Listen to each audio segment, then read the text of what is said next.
Original post, March 19, 2024. Sorry if the title doesn't make much sense, I didn't know how to word it. Also, on throwaway as I don't want this on my main. Bit of context. We've been together since we were 18. Never had a great sex lift after the first year. Maybe once or twice a year at most since then, but at the minute it's going on 3 years, and although it bothers me, I love her and I love our kids, so I'm not going to make a big deal out of it. I know plenty of friends in the same situation. Another bit of context is that I've always been mildly overweight but always fit, as I played a lot of sports until about 10 years ago when I got really ill, and a mixture of meds and comfort eating made me balloon up to nearly 300 pounds. Well, 2 years ago I decided to do something about it. I'm now around 200, which at 6 feet 2 inches is the lightest I've been as an adult, and I've actually enjoyed using weights and for the first time in my life have a bit of abs and some muscle. My wife, having always been far hotter, is pretty obviously insecure about the fact that for the first time we've been together women are starting to look at me and message me on my social media. For the record, I've never even looked at another woman in that way. On to the night in question. My wife went out with some friends, a mix of single and in a relationship. She looked stunning and I told her so. I even updated my phone home screen to that picture of her. One of the friends she was out with messaged me about 3 months ago, and the gist was she knows I get no sex. My wife doesn't realize how lucky she is, and basically, do I want to hook up? I obviously instantly take a screenshot and send it to my wife. Around 4 a.m. my wife gets home, and she wakes me up as she gets into bed. I'm half awake but can tell something is wrong and ask what the matter is. She doesn't say anything for a few seconds, and as I go to grab her hand she pulls away. I ask if she wants me to get her a drink and she says no. Then she just blurts it out and says, "I met a guy tonight, he kissed me." I didn't kiss back at first, then I did. Then for the next half hour, we were dancing and constantly kissing. She kept saying sorry and begging me not to leave her. My honest first reaction was, so what, it's only kissing and dancing. I didn't say that. I just hugged her and tried to calm her down.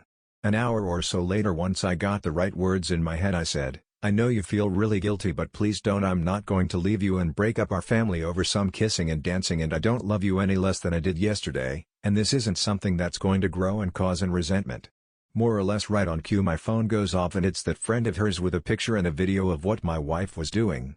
This set my wife off again, but my feelings still haven't changed, and a month later that remains the case. In that month since then, my wife has accused me of not loving her because I didn't care. She's accused me of kissing other people and more, which is why I didn't care, as I was covering up my own indiscretions, and she's accused me of being gay multiple times, which doesn't make sense. She keeps asking me why I haven't initiated anything with her, even though in the past she's told me she hates being touched and not to ever try it with her, which I have respected. She's basically projecting, and it's annoying me as it's putting a strain on us, which she is 100% causing. How do I get through to her that she needs to stop feeling guilty and just move on because I have, as it's not a big deal? I was genuinely more annoyed when she broke my baking bowl and tried to blame it on the cat. Lol. TLDR, my wife kissed another man. I don't care, and now she's causing problems because she's guilty and projecting. How do I stop this? Edit. Hi all, just wanted to say thank you all so much for taking the time to respond to me. I really do appreciate it, and I'm overwhelmed you all took the time. I keep getting asked a few questions, so thought I'd address them here. Over the years we have been to a few different couples counselors and therapists, the latest being last September for both. My wife always feels like she's being victimized by them, and we stopped going. Nearly all have said though they think she is asexual, and to even saying she is displaying a lot of signs of being a closeted lesbian, which I have brought up to her before and she is adamant she's not. On that note, I've had a lot of messages saying she wants to feel wanted and for me to be more forward with her. This is not true. In all our sessions she said she doesn't want me trying it on with her. She doesn't even want me to initiate hugs, and just bringing up sex makes her feel under pressure. She let me, and our therapists, know that if she ever had sex without her initiating, it would be no more than pity sex. As for people saying I don't love her, I buy her flowers every Friday on the way home from work, I bake her favorite cookies or cupcakes every weekend, I send her voice notes of songs I'm listening to that remind me of her, I tell her I love her every day, I run her a bath every night. This isn't me showing off, this is how I was brought up. To show love for those saying I must have been brought up in an unloving home. People have said that I don't get jealous, I don't love her. If she told me she was having an emotional affair, she spent hours on the phone with someone else laughing and joking, she snuggled on a sofa eating chocolates and watching TV with someone, I'd be devastated. A dance and a kiss isn't a big deal to me, and not even close to divorce. Thank you all again for reading. Second edit, sorry for these. It's 7 in the morning here now, the day after I posted this. Been talking to my wife since 6 and said she's got a week to agree to go back to couples counseling and she's got to stick it out this time and not just accuse them of taking sides and refuse to go back. She said no. She said they all bully her and make her out to be the bad guy. She said I went back on my word that I forgive her and won't resent her. I said this isn't about the kiss, it's about her reaction since the kiss and that it feels like she's purposely trying to drive me away and make me leave her. She just got up and stormed out of the room. She then got dressed and said she's going out until I go to work. Relevant comments. Comment 1. She's trying to sabotage the relationship and she's getting mad that you won't let her. OP, that's the conclusion I'm heartbreakingly coming to. This hurts infinitely more than seeing her kiss someone else. Comment 2. Did it ever occur to you that she wants you to be jealous and to fight for her? Blowing it off and being nonchalant about it makes feel like you don't care about other men hitting on her. All she wants is for you to get jealous about what happened because if you don't it's going to escalate from kissing to an affair, just to get your attention and reaction. OP, well, if she's playing those sorts of games then I will leave her. That's what teenagers do, not adults in their 40s. Comment 3. She told you because her friends had the evidence that a great guy was being screwed behind his back. You have a roommate, not a wife. OP. I think that's the only reason she told me to. She knew she'd been filmed. At the end of the video, she looks at the camera and then darts towards it, and the video ends. Comment 4. Others have said the same, but you both need to have a grown-up conversation to understand what is really going on here. Is the relationship working? Do you both remain committed, and do you see a future together? If so, couples counseling is the only way to go. You can't fix it here. If not, then divorce. Do it as kindly as possible, but do it quickly. No point dragging something out that is destined to fail. OP. I'm happy to spend the rest of my life with her. I love her and my kids and the life we have. Would I like more sex? Yes, but we've been to the doctors, we've been to sex counselors and they've found no problems. It's just who she is and I'm happy to live with that if it means I get to be with her and the kids. Comment 5. First, her friend who has the hots for you is in her ear. Second, maybe you need to take a look at your relationship and rekindle the romance. Maybe that's what she needs. I mean, why would her friend know about it? You guys are maybe acting like old married couples? And you are too young for that. OP. I try and be romantic. I buy her flowers every Friday on my way home from work, I bake her favorite snacks every weekend, even stupid little things like giving her the dinner that looks most presentable on the plate. On cold mornings I'll get out of bed early to warm her car up and defrost it before she drives to work. On the physical side, I always tell her how beautiful she is, how hot she looks because she is. She's the most beautiful woman I've ever seen and I wouldn't change anything at all about her. She couldn't be more perfect to me. I just don't know what more I can do, and this is what her friend said to me. The message she sent me was so long and it seems like she knows an awful lot and she also sees it herself. There was one bit I keep thinking back to when she said she was round hours and I'd made my wife a homemade card and wrote a poem in it, and when I left the room, she said my wife made a gagging face to her friend and started laughing. I can remember hearing a noise and then laughter and I thought she'd just choked on her drink. That hurts me infinitely more than a kiss and a dance. Update 1, March 31, 2024, 12 days later. It's been nearly 2 weeks since I made the post and the short update is that we are getting divorced. I said in my last post I told her I wanted us to go back to couples counseling and sex therapy. She said no to both as we went before, and she felt bullied.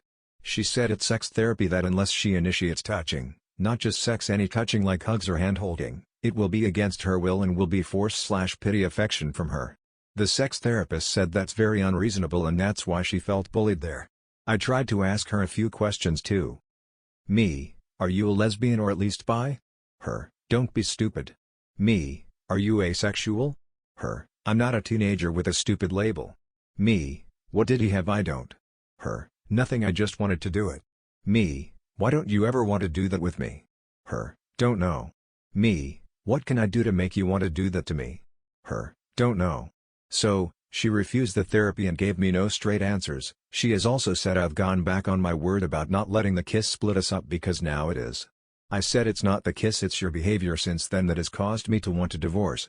She said as it's my decision to divorce and it's all my fault, then I should be the one to tell our kids and she will have no part of it.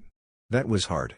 As soon as they were told, my wife left for her sisters, and in the 3 days since I haven't heard anything from her. I've tried speaking to her about the kids as they miss her, but she reads my messages and ignores me. A lot of people asked about the friend and why they still talk after she tried it on with me. How I understand it is my wife tried to get the friend group to cut the friend out, but they all pretty much refused, so my wife just chose to ignore her in group settings. On the night in question, the friend approached my wife and told her if she didn't tell me she would send me the video. So, my wife didn't tell me because she felt guilty but because she was forced. I've also spoken to a couple of other friends in the group and asked what's been going on. I'm not privy to. Apparently, my wife was sexting with her friend's boyfriend a couple of years ago.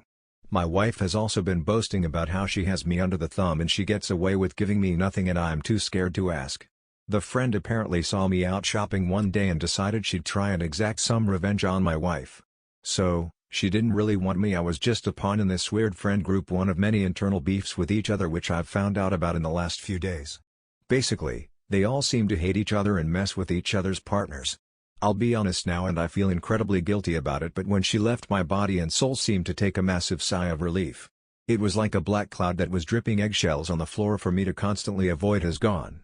I feel terrible for feeling this way, but I feel like I'm my 6 feet 2 inches height now, rather a browbeaten 3 foot who was scared to even say anything for fear of being told I'm wrong or insulted or ridiculed. It's like the blinders have been taken off.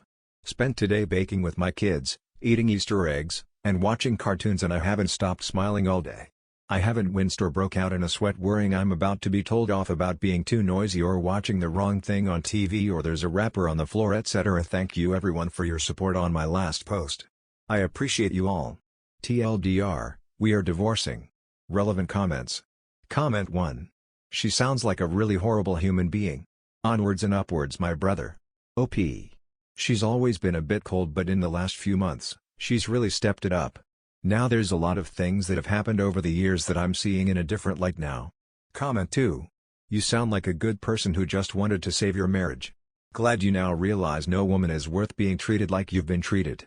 It will be a rough time for a while, but you're going to come out of this stronger. And never date or marry cold, basic women again. OP. It is rough and I do feel like a failure for not being enough for her, but at the same time, I genuinely feel 2 feet taller and 100 pounds lighter since she left. It's a really weird feeling. I now know I'd rather live alone under a bridge than in a household like that again. Comment 3. She doesn't want to take responsibility and is trying to manipulate you into the bad guy. You want to improve the situation and improve yourself from outside help. She wants the status quo to remain and is blaming the medical professionals for making her confront the way she treats you. Covert narcissists. Look it up so you don't fall into that trap again. It may suck now, but your sanity should come back to you. You've been living in her mind games for a long time.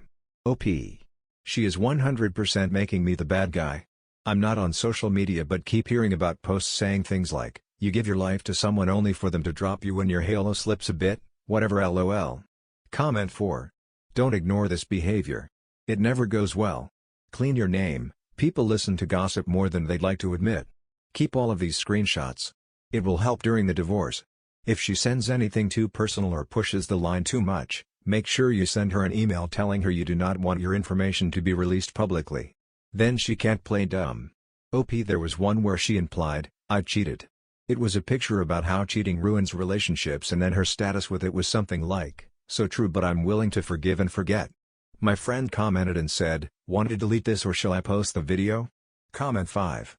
Keep records. UK courts probably won't care as much about the cheating so much as the abandonment. OP. Yeah, agreed, the courts don't care, it's more for my own sake if she tries to twist it on me and say I left her for no reason, and she did nothing wrong. I'm keeping a record of her not answering the phone to me or my eldest son and also how long it's been since she left and that she left of her own accord and has chosen to not come back. Story 2, I ruined my parents' relationship by reading mail. Original post, July 2, 2023. I 24 female, don't want to say what I do for work, but let's just say it's the type of job that includes a lot of written letters from clients that are supposed to be confidential and only for my eyes. I'm fresh out of college and living with my parents so I can finish paying off school. My work letters of course go to my parents' address since they live miles away from a post office and driving to a P.O. box is a huge pain. The issue started with my father. Ever since high school when I received mail my dad would open it. Whenever I received Christmas or birthday cards in the mail with money in them, my dad would hand me the card and insist he'd keep the money safe for me until I demanded he hand it over. Any package I would order for myself he would open and hand to me. Sometimes the products were used by him as well. The final straw was when he received my acceptance letter to my dream college, and instead of waiting for me to come home to open it, he opened it himself and called me while I was at work to congratulate me. I've spoken to my mother about how much this makes me feel uncomfortable, and she told me she'd speak to my father about it, to which he would apologize and not do it for a week before doing it again the next week. I had also spoken to my dad about the confidentiality of the mail I would be receiving now that I'm working, and he says he understands, but it all came crashing down a few weeks ago. While I was working, my dad came into my room and handed me opened envelopes from my clients and even tried to have a conversation about it with me, but I just ignored him until he got the hint and left. After work, I yelled at him for violating client confidentiality, to which he got defensive and said that I live in his house and any mail sent to his house would be read by him. Furious, that next week I thought I would take revenge on my father by going to the mailbox and reading his mail. But what I found was what ended my relationship with him. I had found credit card statements on jewelry and restaurants that were too fancy for my dad to go to alone, and I don't remember the last time my dad took my mom on a date nor bought her any jewelry. I also found a letter addressed to my dad from a woman who stated how tired she was of hiding this relationship for so long and how she is so desperate for his letters to reach her. When my dad noticed the mailbox was empty, my dad ran back into the house as white as a host. He walked into the kitchen to see me and my mom in the kitchen reading his mail. Before the fighting could start, my mom asked me to leave the house. So, I drove to my aunt's, who lives 45 minutes away, and explained everything. I came back after 2 days when my dad's stuff was gone. My mom told me my dad's living in a hotel, and she will be in contact with a divorce attorney. Turns out my dad has been having an affair with a family friend and was hiding it through letters to leave no digital footprint. My dad ended up showing my mom the stash of letters he had, and she took photos of each and every single letter before she asked him to leave. I feel at fault because I at first wanted to be petty with my dad, but it unraveled into this huge event and made me think, oh wonder he's been looking through my shit. He was giving himself away. I feel like I shattered my mom's world since I can hear her cry every night about it since the incident. Top comments. Comment 1. You didn't ruin your parents' marriage, your father ruined it. No wonder he was so controlling. Also, don't know if you're in the USA, but it's a crime to open someone else's mail. It's not your fault he's a shitty person. Just be glad your mother doesn't have to put up with his BS anymore. OP. I will be pursuing a case about this. Thank you so much. I already spoke to my work about it. OP updated the next day, July 3, 2023. Thank you all so much. I wrote this all out last night drunk off my mind, and I never expected this much kindness from strangers. I'll go ahead and answer a few questions here and then give an update. 1. Was my dad using my money from the gifts to buy stuff for his mistress? I'm 50-50 on this answer. I received cards when I was young with money, and it was the same routine. Aunts and uncles would leave $100 per card, and my dad always gave them to me when I was younger. As I got older, obviously the money reduced to $20 to $40. I do believe my dad would give me back half my money and those cards back, which would make sense as to how he was able to make such huge expenses on his mistress. I need to collect proper evidence, so I plan on calling my aunts and uncles and other relatives who would send me money. 2. The mistress would send letters addressed as a business or a credit card company. If you ask me, they were doing the most. When my mom would check the mail, she would see the letters that were addressed to my dad as bills or some crazy BS and never opened them because she doesn't handle the bills. A lot of packages were sent by the mistress as well, which is why he went through my packages, and I don't want to imagine what kind of crap she was mailing him. Now for the update. Like I said before, it's been a few weeks since it happened. I've been doing my best to comfort my mother while she deals with all the legal business and my dad's constant appeals to my mom to apologize and beg for forgiveness. I've been an ear to listen to her, and she keeps spiraling between wanting to forgive him and cursing him to hell. I told her my own personal opinion, which was to never take back a cheater. She did basically everything for him, and she shouldn't see it as her not being enough for him. That's his fault for not appreciating her. The mistress also was a married woman. My mom reached out to her husband, sending him the letters she had taken photos of, even had a long phone call with him about what was going on. He initiated the divorce, and the mistress is now angry at my father for not being more careful. The mistress's ex-husband, who I'll call Henry, has been a best friend of my mom's throughout the legal cases. I hear the mistress is still reaching out to forgive him, which I honestly think is very funny since my dad is doing the same thing. She was financially dependent on Henry, and my dad isn't making enough at his job to support the lifestyle she wants. Yesterday Henry asked my mom to come out to lunch with him. They've been sad shut-ins for the past few days, and they agreed to go and get some fresh air. I encouraged my mom to do such and to call me if my dad or the mistress decide to show face when they went, just so I could pick her up. My dad hasn't apologized to me at all about reading my mail. In fact, he's called me and left me voicemails telling me that this whole situation was my fault, then going and crying saying he regrets everything, and he hopes he can still be my dad. I honestly don't know what to do with him right now other than ignore him. I don't know if there will be another update, but I will if something major happens. Again, thank you so much for the supportive comments, and I hope some of what I said clears things up for you all. If you're going to go through all that work to hide a relationship, why not just get divorced? It seems like it would be easier than what they were doing. I hope OP presses charges, because having your mail opened is a big deal, especially if you get letters from clients that think it's confidential. Anyway, that's all for this video. Have a great day, and I will see you in the next video.